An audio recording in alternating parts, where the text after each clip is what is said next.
1. This happened in January of 2016. I was in my late teens, but this story keeps coming up amongst my friend group, and something about it kinda bugs me. I have no clue what I really saw, I just know it seemed paranormal and not explainable. So I live about 2 hours away from an abandoned campus that was used as both a tuberculosis hospital and an asylum until about the 90s. I didn't really research it, nor did I believe in the paranormal at the time. I just thought that it would be so cool to go to an abandoned place. So I brought my 2 guy friends, one my age who was into the paranormal and had been there before, and one older than us, and my one girlfriend. I'm also a girl. It's one of those places that you'd get in trouble for trespassing at, so we hid my car and snuck in through a broken fence.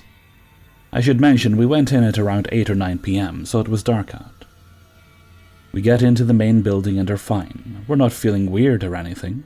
We exit that building and go into another that's maybe 2 buildings away. But within a couple of minutes, we end up at the exact place we exited the first building, the main entrance, and that felt a little off. So we decide to venture to the basement. My girlfriend and I feel uneasy immediately and suggest we go upstairs instead, which we do. We go up to the place where they kept the children. This was evident because of all the children's toys on the ground, and there was a soundproof room. Some of the toys were moving, and there was a ball that was bouncing. Our friend who's been there stopped us while we were walking through a hallway. We heard a door slam and footsteps in front of us. The hallway in front of us was also pitch black, while the rear of the hall was at least lit up a little by the moon. We turned around and went back. Against our better judgment, we let the boys bring us into the basement. As soon as my girlfriend stepped her foot onto the basement floor, her flashlight went out, and we couldn't get it back on for the life of us. It did end up coming back on later, but that didn't happen until we left the premises. Anyway, my phone, that was at 80%, immediately died. We were standing in the center of the room together, and around us it was almost like a haze was there. I felt so sick and lightheaded. I had dread in the pit of my stomach, and so did my friends. We felt like we were surrounded by other people. We quickly went back upstairs. This is when it gets extremely unsettling. We go into the ballroom and grab a table. We sit on it, each of us on an end. It was square. We heard a door slam shut, so I look up at the ceiling to avoid looking around the room. My friend, who's into the paranormal, starts trying to communicate with whatever was in the room. He said to, "Knock once if you're a boy and twice if you're a girl." And we heard one knock. As this is happening, I see a black figure that's almost human-looking sitting in the windowsill. It's kind of hunched over and very tall-looking. Its leg is swinging, and then it takes off. It's crawling across the ceiling. I tug on my other guy friend's arm, and he shakes his head as to not acknowledge it, and I try to forget it. My girlfriend says out loud, "Do you guys see?" But my guy friend, who was ignoring it, cut her off and said, "Stop." My guy friend, who was trying to communicate with this thing, told it to come sit down. We felt the air get freezing, and that's when he said, "We have to go, goodbye. You are not to follow us out." We all jumped up off the table and walked out. After we were out, we practically ran to the car and left super fast. As soon as I was in the car, I felt so much better physically. In the car, we were silent for a while. But then my friend who was ignoring the figure said, "Did you guys see it?"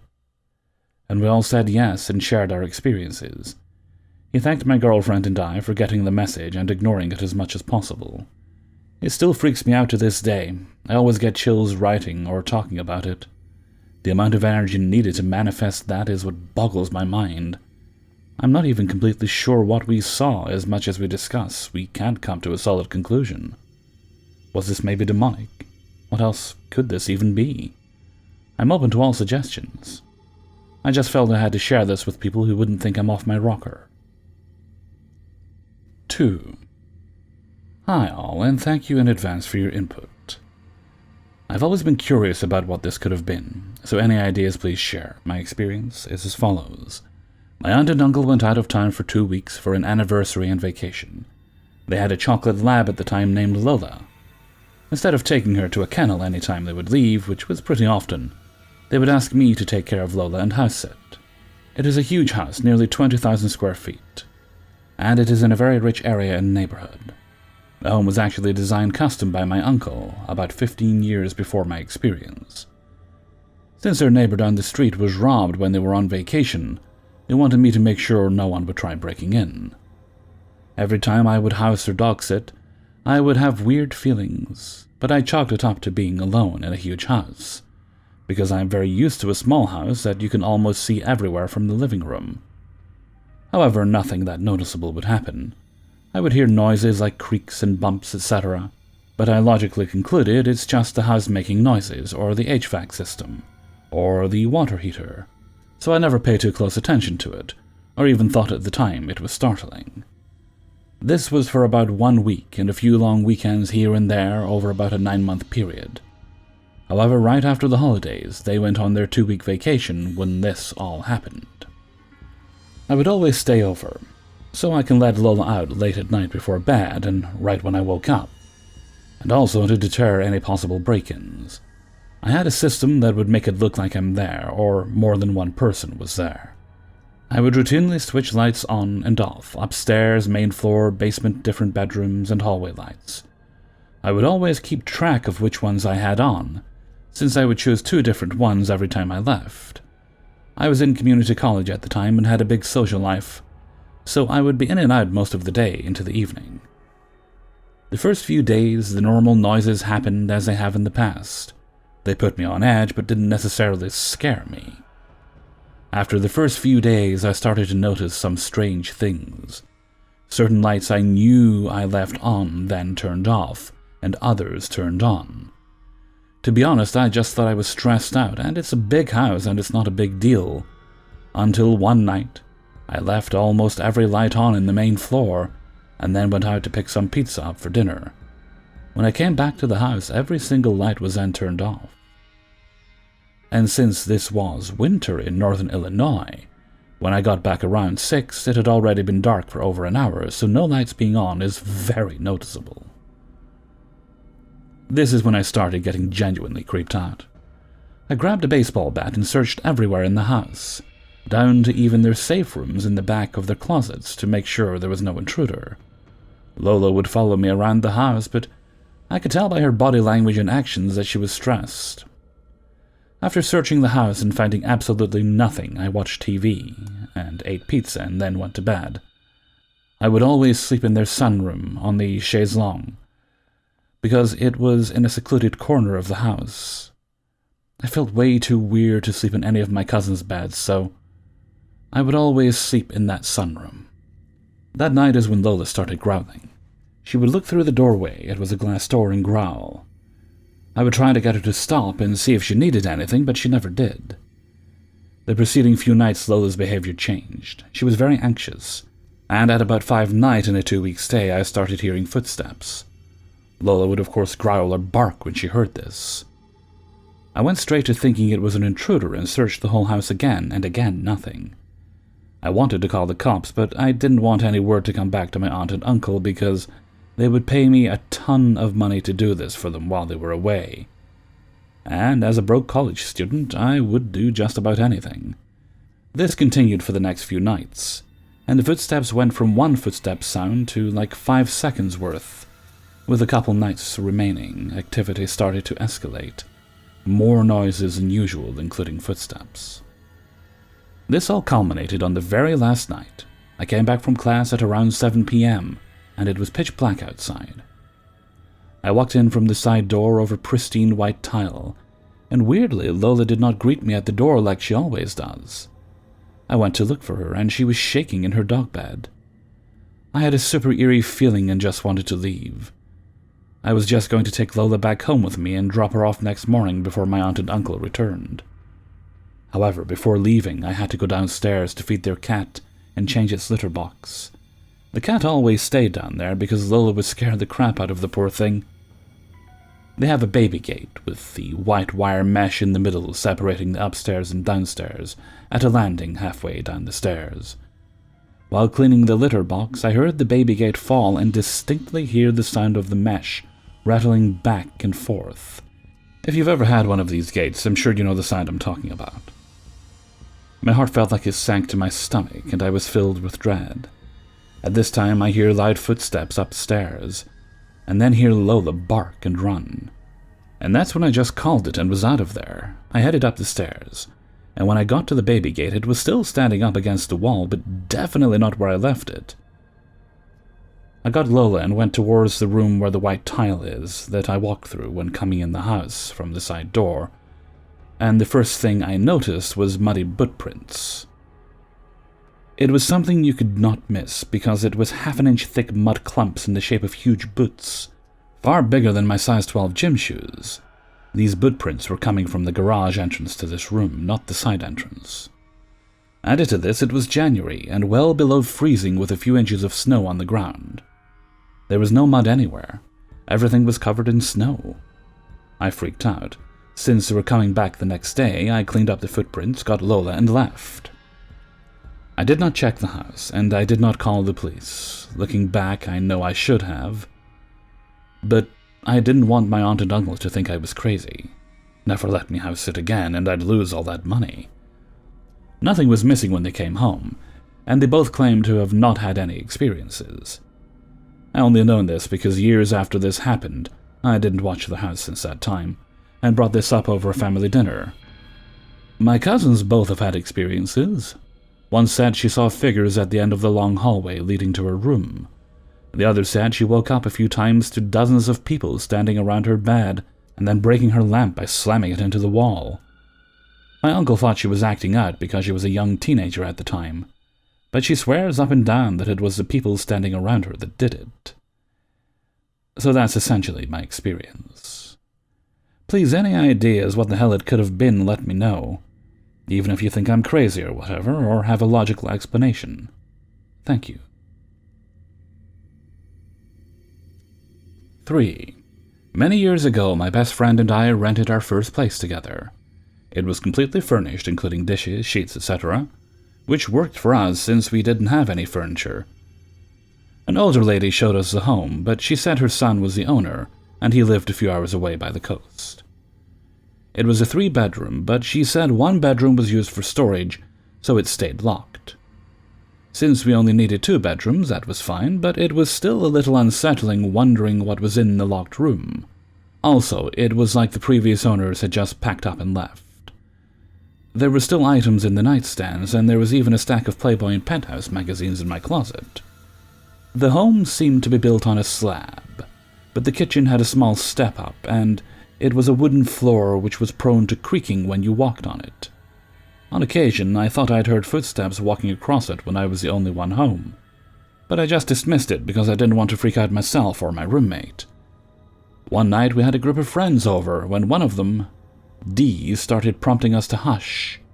We all got quiet, and you could distinctly hear what sounded like footsteps walking across the kitchen floor, and they claimed, "It sounds like footsteps walking across your kitchen."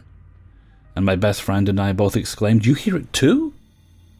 When we realized we had both heard it but didn't want to mention it to the other one, so that was eye-opening to have it confirmed.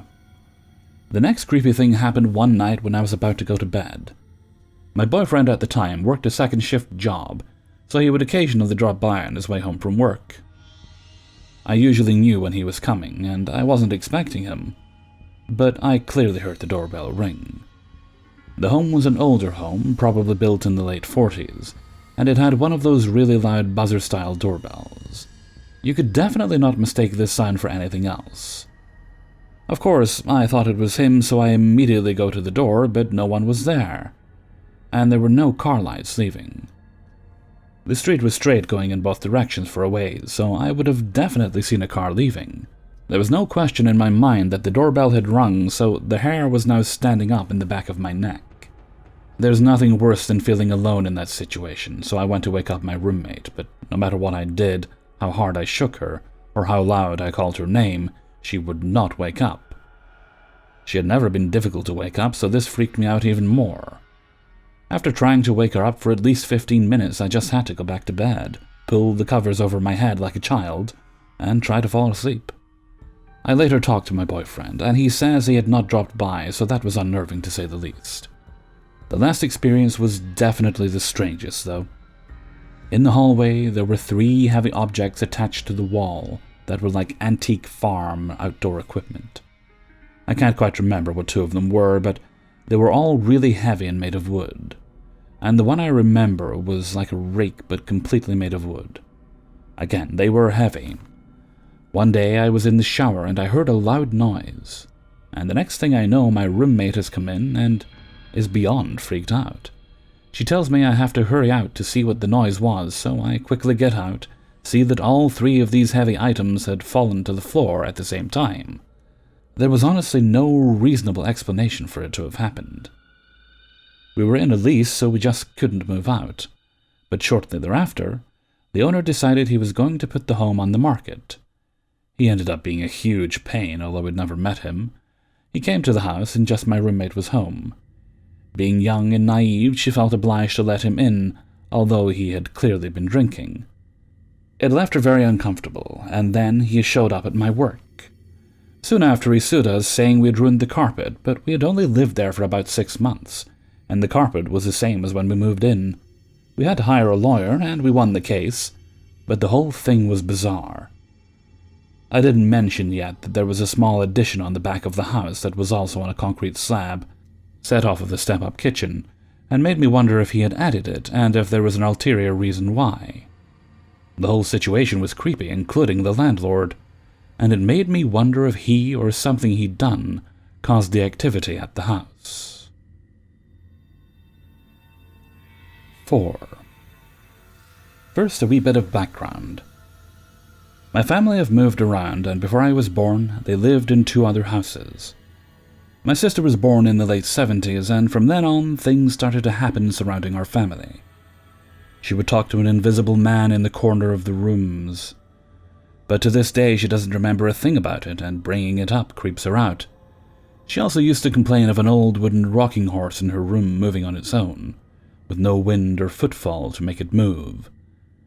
It used to terrify her so much she would run screaming from her room. This is according to her words. Obviously, I can't comment on it since I was not born. My brother was born after that, and they moved house. My sister would still talk to a random man who no one else could see, and started complaining of someone sitting on her bed. My father apparently spoke of a dark hooded figure following him around, and he would see it out of the corner of his eye even when out and about. The year before I was born, they moved into a 1950s house in a small village. It was nothing special. A 3-bedroomed house with an upstairs bathroom, a separate toilet next to it, and a small room only big enough for it and nothing else. The kitchen was large, and the living room was cozy in size. There was the front bedroom in which my parents slept, the back bedroom where my sister slept, and the front small bedroom where my brother slept. My father still reportedly had this figure following him, and it followed him around the village. To this day, we have no idea what it was or why it happened. I was born in the 80s and raised as a Jehovah's Witness. As such, we didn't believe in ghosts. Anything of that sort of nature was considered a demon and would need an overseer to come pray in the house to try and get rid of it. In fact, it was such a massive thing that it scared the life out of me. I first started noticing things when I was little. It was only little things like sounds, flashes of movement, nothing like my sister talking to a man, just little flickers, like something darting by. I'd also noticed light changes on the stairs when nothing was around to cast a shadow. As the years went on, strange things started happening more frequently. My sister reported sounds in the kitchen when we were away, refusing to sleep in her own room, which was directly above it. She said she'd been the only one in the house, but she could clearly hear someone downstairs rattling around. She also heard footsteps going up and down the stairs. We had stairs that went up for about 13 or so steps, and then turned the corner when there were 2 more steps onto the landing. It had a very distinct sound. As you stepped onto the big step and then onto the final 2, it made a long creak followed by 2 short, higher-pitched ones. You could hear this after footsteps during the night, even though no one was out of bed. You would even hear it during the day when everyone was downstairs or in their rooms. My mother also remembers hearing it regularly. My father began to go into a downward spiral and became very paranoid. He started sleeping with a machete by the bed, would argue with my mother constantly, became emotionally and physically abusive, and would have odd bouts where he acted one way, then started acting the opposite and not remember what he'd said before. One day he started going out of control to the point he was freaking out, demanded to be locked in the shed with a length of wire, and after a few minutes was confused, wondering what was happening. It was strange, and the activity was gradually getting stronger. One day, after an argument, he decided that I was no longer allowed to sleep in the front room with them. And neither was my mother. We ended up in the back room with my sister, having to share a single bed. Thankfully, someone we knew gave us a 3/4 bed, which could be shared. I will never forget the first night in that bed in that room. The room that was normally okay, warm and comfortable, became strange and ice-cold. I could feel it in the air, and it sank into my skin to the bone. It was like it made you ache. For some odd reason, I didn't want to look at the foot of the bed. I ended up hiding under the duvet to obscure my vision to the point that I got really overheated. I managed to pluck up the courage and ran downstairs to my mother and sister and explained I didn't feel right on my own. They reassured me they'd be up in a bit, but I didn't want to go back in there. In 1995, my parents divorced, and my father vanished down south. I never knew if this hooded figure, we jokingly called it his hooded lover, followed or not. That left me, my mother, and my brother and sister at home. My sister eventually moved out at 18, so it was just the three of us. We were close-knit, and ghosts were not something we discussed at all, still being Jehovah's Witnesses. Anything unusual was brushed off by us all. Oh, it's just the wind, or, oh, don't worry about that. It's probably the pump for the hot water. A classic. Eventually, we left the religion behind when I was 14 or so, and that's when we started taking more notice of the odd happenings. My brother now had the back bedroom. The odd thing is, he never reported any of what me, my mother, or my sister experienced at all. He never heard any rattling around in the kitchen below him, not once. I ended up inheriting the front small bedroom now that my sister had moved out, and he'd moved to the back bedroom. Over time, activity increased. More footsteps, more rattling and clanking sounds, phantom smells, things vanishing and reappearing in odd places, white, misty shapes going past the kitchen windows, flickering lights, fleeting shadows. One day, when we were decorating the living room, a penny fell from a height down right in front of me and landed on the paintwork I was doing. It had nowhere to fall from, and no one was stood next to me to drop it. It was witnessed by several people. It was the strangest thing, and I still think about it to this day. Then my brother moved out. He found a girlfriend, and they got a place together, leaving me and my mother alone in the house. My mother started going down a similar dark route that my father had, becoming erratic, anxious, and depressed. She started drinking, and the mood in the house became very oppressive. Activity got worse. We would come home to find taps running on full with the plugs in, the sink overflowing. We would make Home Alone jokes, but it was really weird. No entry was ever found by anyone, and it was just put down to pressure in the pipes or something. Though the plug, which you had to actually force into the hole with a fair amount of pressure, was still a mystery. There would be strange smells that would drift, things like a coal fire smell, lavender, or really floral perfume. But one day it changed, and it was the smell of something rotting.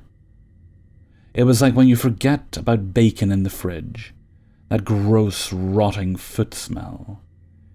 We checked and couldn't find any source at all for the smell, but it lingered on the landing. The place that everyone in my house, even my brother, felt uneasy on. It was a family tradition to switch the light off and run back to bed. The smell vanished after a few days, but it would return every now and then. The footsteps increased too. One morning my mother woke up for work at the usual time of around 4 a.m. Sometimes I would wake up with her and stay awake, and others I'd decide to go to bed after seeing her off. That morning I decided I was tired and needed more sleep, so after seeing her off, I went back to bed. It must have been around 20 minutes or so after she left that I heard the distinct sound of the middle door down in the kitchen. We had an entryway to the back door, open and close, followed by footsteps coming up the stairs, the last few steps giving their distinctive triple creak. I thought that Ma had returned to get something. Sometimes she would accidentally forget her purse or phone, so I called out to her, but there was no reply. I waited and listened, but I didn't hear anything else. I rang Ma up on her phone just to see where she was, and she answered it and told me she was already at work. I internally panicked, thinking it was burglars or something. It turned out that there was no entry made. The doors were all locked, windows were too, and no one around. To this day, I genuinely don't know how the heck I managed to get to sleep after that, but I did. It wasn't just footsteps and smells. The clattering was still a thing, and me and my mother would hear them but try to ignore them. Her being the kind of person she was would try and pass it off as something normal so as not to freak me out. But at the back of my mind, I could tell something weird was going on. We would also have objects fling themselves across the room. I don't mean fall off of something and roll from gravity and inertia. I mean actually fling horizontally across the room. I still remember to this day when my mother was cooking food. The spoon she was using to stir a pot with flew towards one side of the room horizontally and landed by the internal back door. Then the frying pan, which she was cooking eggs in, decided to do the same, and it ended up in a messy, oily, eggy heap on the floor. We both saw it. We were both stood wide-eyed, not quite believing what we saw, and tried to, as always, pass it off. Activity got so bad me and my ma actually began to share a bedroom. It felt strangely safer in there, something we couldn't quite put our finger on.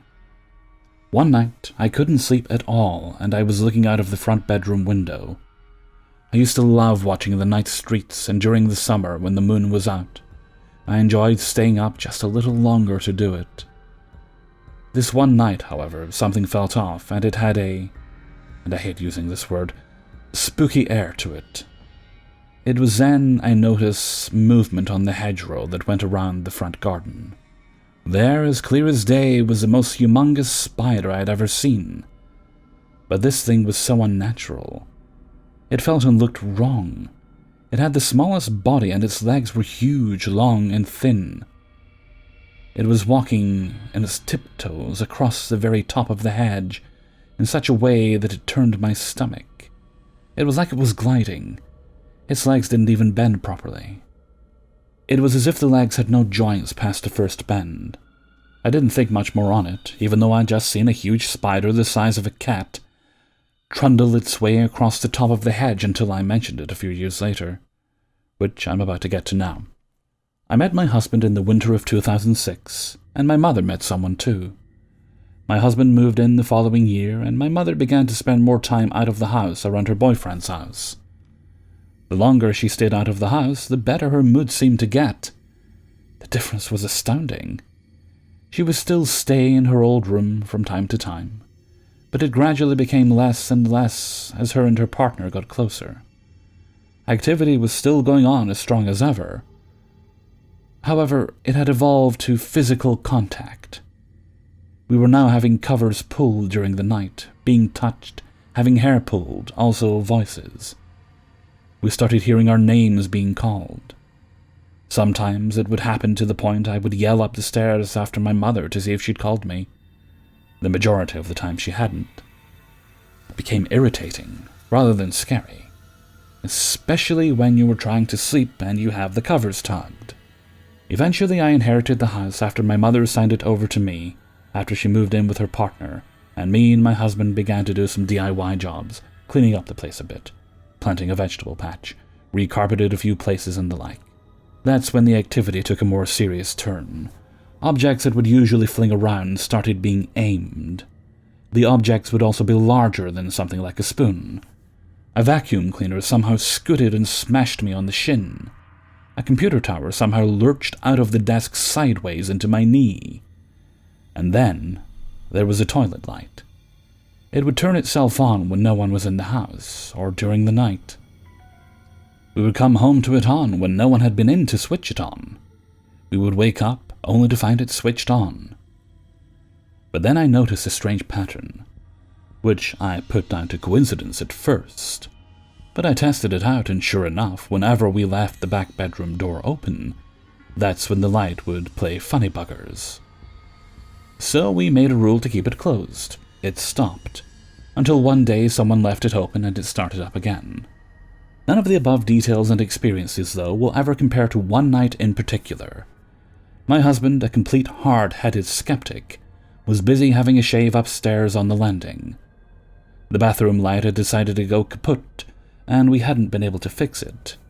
We assumed it had something to do with the wiring rather than the bulb, as there had been a very strange leak of water on the landing outside the room a few months prior, which stopped of its own accord. Since the light was out, he'd taken a mirror out onto the landing and was shaving using the landing light, which was a pretty bright energy-saving bulb. I was downstairs playing a game on my tablet, waiting for him to come back down, when I hear him shout for me. There was a slight urgency in his voice, so I assumed he'd probably cut himself or something, and just needed help patching it up. I looked up the stairs and asked if he was okay, and he was stood with half his face covered in foam with a worried expression. He asked me to go up and stay with him at the top step a moment. I was confused, but I agreed and got up there, and again asked what was wrong. He then asked me if I knew of any bald men. Confused again, I asked him what he meant and why, and he went on to explain that he'd been concentrating on his shaving when this bald man swooped down over his shoulder. He said it was freaky. It literally swooped down from the ceiling where the damp patch was, and he could see it physically out of the corner of his eye, as well as in the mirror just over his shoulder. After he described it, the temperature dropped horribly, and I felt a really strong chill wind its way around my ankles. It was weird. I got this sudden feeling like I shouldn't look into the front bedroom, as the door was ajar. I can't explain it, really, but it was a strong feeling of dread.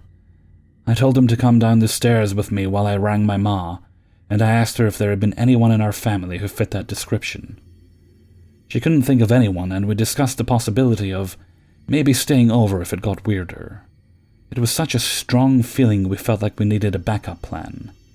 The mister, who had always been level-headed, was feeling really out of his depth and weirded out. He asked me what he should do, as he wanted to finish the shave. He didn't fancy being covered in foam anymore, or having half a face of fuzz. I said it was probably nothing, and so he went back up to finish off. A few minutes later I hear a yell. I ran back to the stairs, and he's up on the top step, frantic.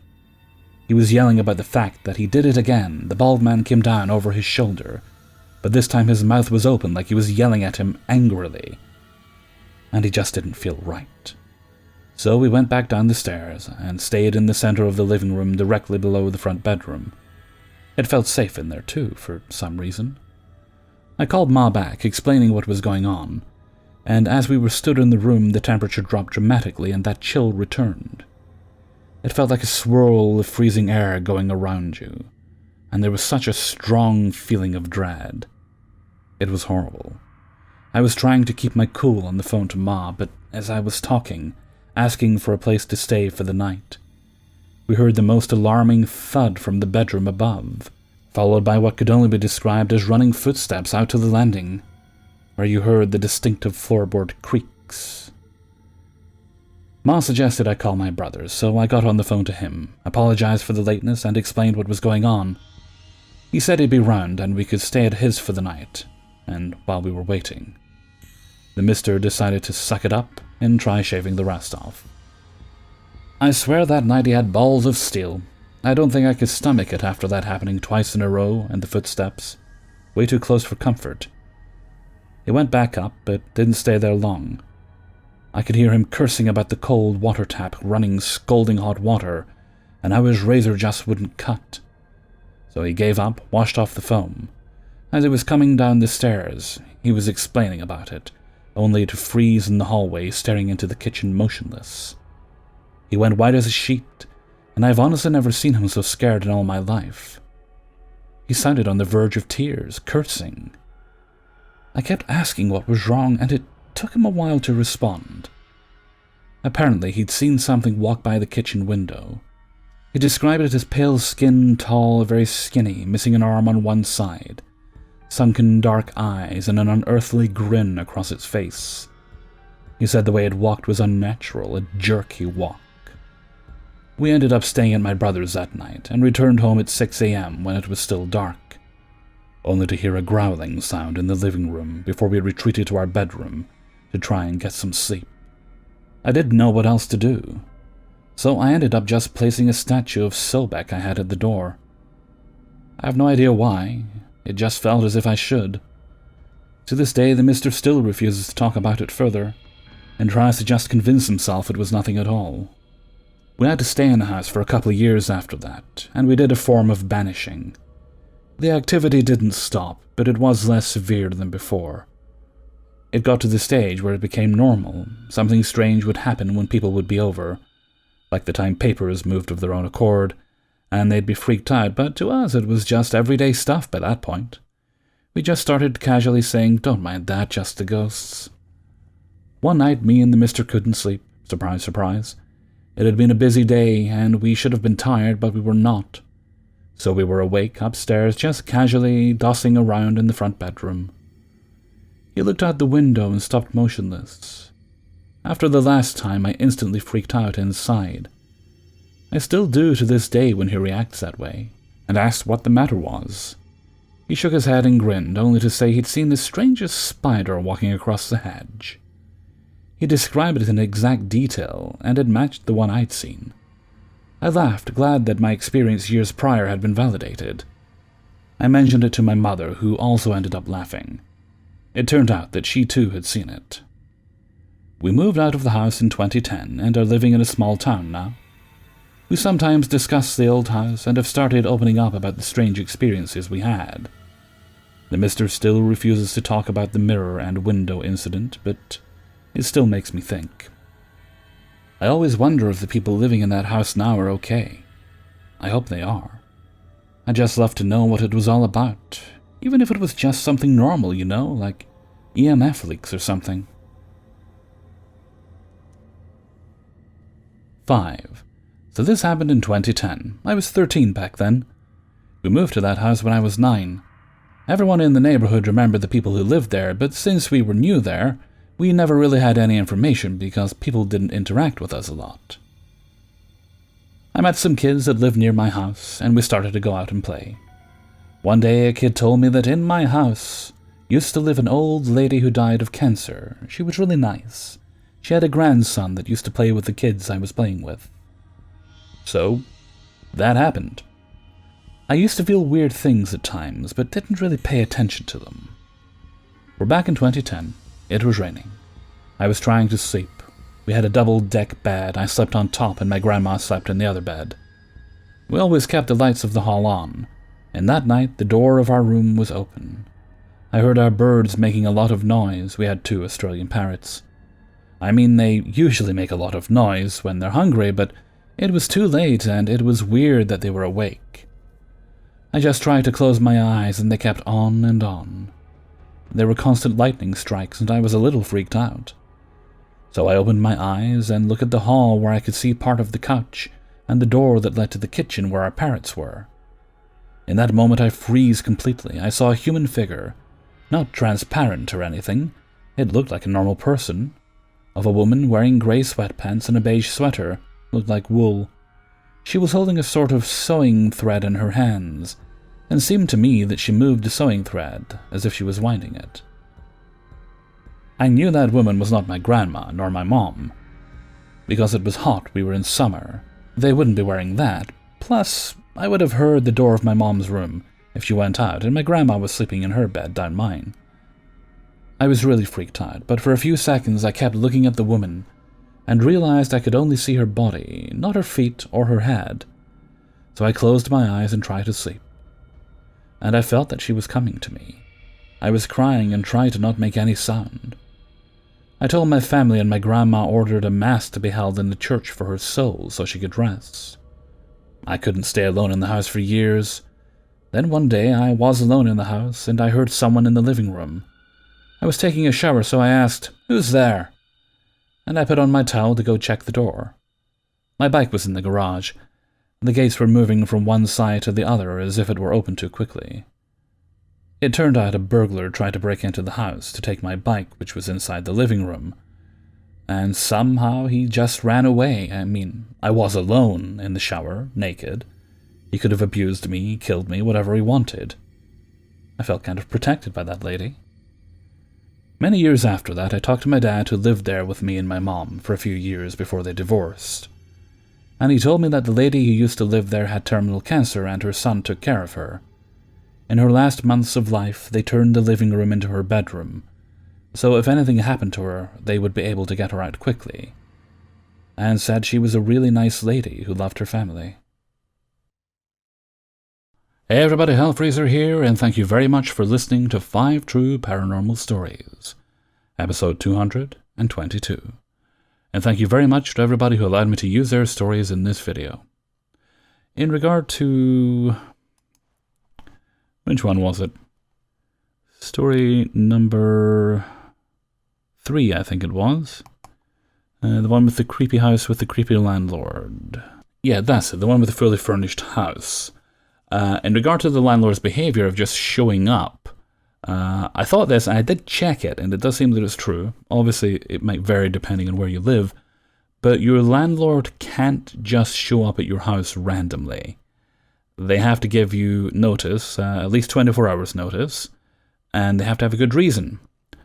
So if you're ever in that situation, whether there's ghosts involved or not, and they show up and you're home alone, you don't trust them, or even if they've just annoyed you by showing up randomly, maybe you're trying to eat potato chips and watch Magnum P.I. or whatever. I don't know, whatever people do these days for entertainment.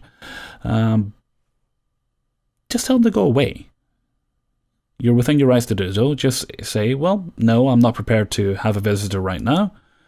You have to give me 24 hours notice, so send me a letter or text or email or just some sort of communication to confirm that they are coming to the house and why they're coming. Okay, I just had to kind of get that out there because it annoys me when people do things like that. I mean, it's just rude is what it is. Okay, and with that, I'm going to head off for now. So until next time, thank you very much for listening, and take very good care of yourself.